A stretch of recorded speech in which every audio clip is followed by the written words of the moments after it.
잠은 좀 잤어. 잠은 좀 잤어. 잠은 좀 잤어.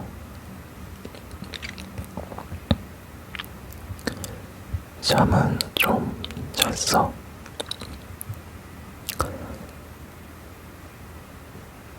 한국에는 잘 잤어 라는 표현이 있는데요.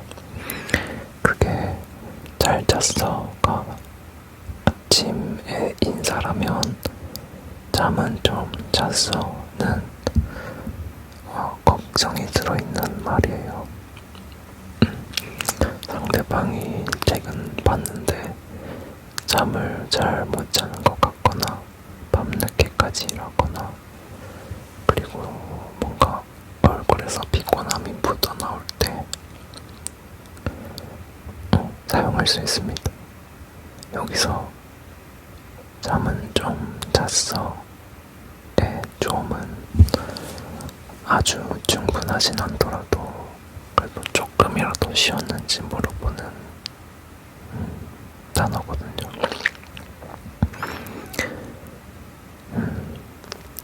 잠은 좀 잤어. 그리고 아까처럼 말을 조금 더 부드럽게 완화시켜주는 장치이기도 하고요. 잠은 좀 잤어.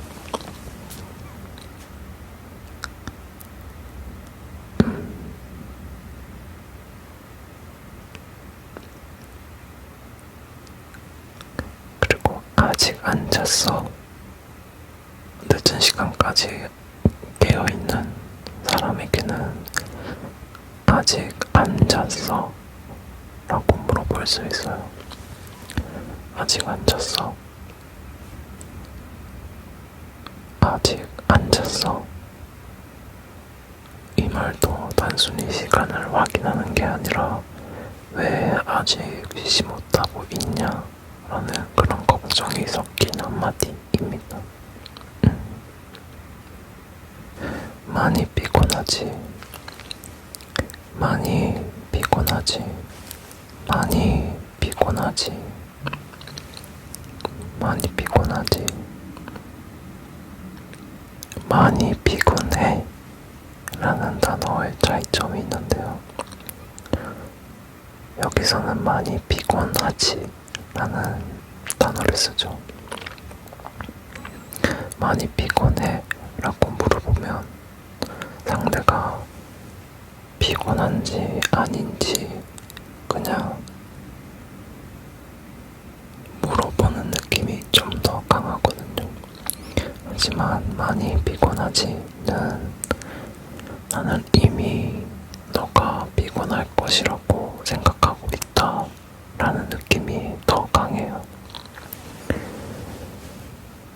오늘 당신이 얼마나 많은 일을 했는지, 얼마나 오래 참았는지 어느 정도 내가 알고 있어 라는 말처럼 들리는 것 같아요.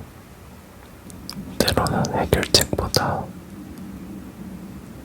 누군가 내 상태를 그냥 먼저 알아봐주는 것이 더 위로가 되기도 하니까요.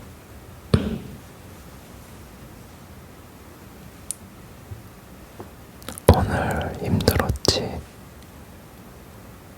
오늘 힘들었지. 이것도 어찌로 끝나게 되는 문장인데요. 오늘 힘들었어 라고 물어볼 수 있지만 오늘 힘들었지 라고 물어보는 거라면 나는 이것도 아까 같은 맥락으로 내가 오늘 너가 힘들 걸 조금 예상을 하고 있어. 너의 하루가 좀 쉽지만 않았을 거라는 걸 조금 예측이가 어쩌면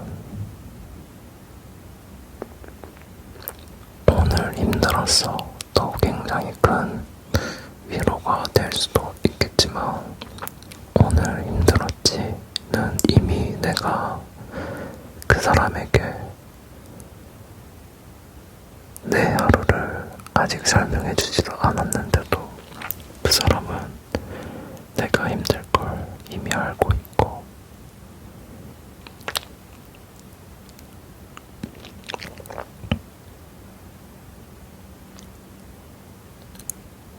이 사람은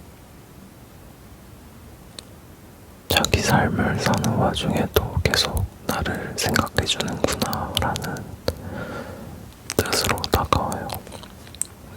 그래서 저는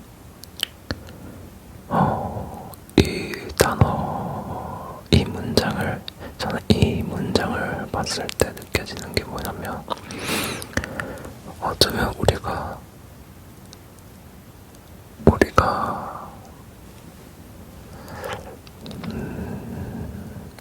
누군가에게 받고 싶은 건 정말로 기가 막힌 해결책이 아니라 그냥 오늘 내가 힘들었다는 사실을 이미 조금 알고 있는 사람인 거 수도 있겠다라는 생각이 들었어요. 오늘 힘들었지? 나는 너의 하루가 쉽지 않았다는 걸 조금만 알고 있어서 오늘 힘들었지? 이 표현들 자체가 다 언제나 사랑을 의미하는 건 아니지만 결국 중요한 것은 한 문장의 사전적인 뜻보다 그 말을 건넨 사람이 나의 어떤 걸 기억하고 있는가, 나의 어떤 걸 생각하고 있는가. 이 사람이 나의 몸을 걱정해주는구나, 나의 잠을 걱정해주는구나, 그리고 나의 안전을 걱정해주는구나. 잠은 좀 잤어? 잠은 좀 잤어? 많이 피곤하지? 많이 피곤하지? 오늘 힘들었지? 오늘 힘들었지? 오늘 힘들었지? 오늘 힘들었지? 오늘도 함께 해주셔서 감사합니다.